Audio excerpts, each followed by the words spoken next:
তো দর্শক শ্রোতা সবাইকে অনেক ধন্যবাদ জানাচ্ছি। আজকে লাইফে খুবই গুরুত্বপূর্ণ একটা বিষয়ে কথা বলবো।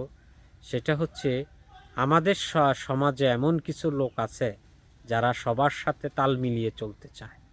মানে আপনার কোনো কাজে কোনো ভুল আছে, যদিও তারা এটা জানে, না জেনেও তারা একটা ব্যালেন্স করে চলতে চায়।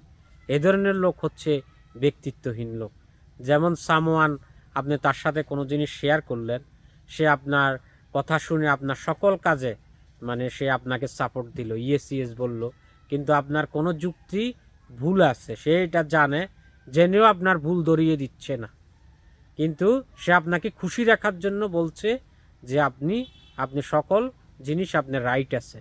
কিন্তু যখন পর্দার অন্তরালে সে চলে যাবে, সে অন্য একজনের কাছে গিয়ে বলবে যে না, সে রং, সে এটা নিয়ে হাসাহাসি করবে। এবং কি দেখা গেছে যে সে আপনার কোনো শত্রু আছে, সে আপনার কোনো শত্রু বিষয় আপনার কাছে এসে বিপদ করবে।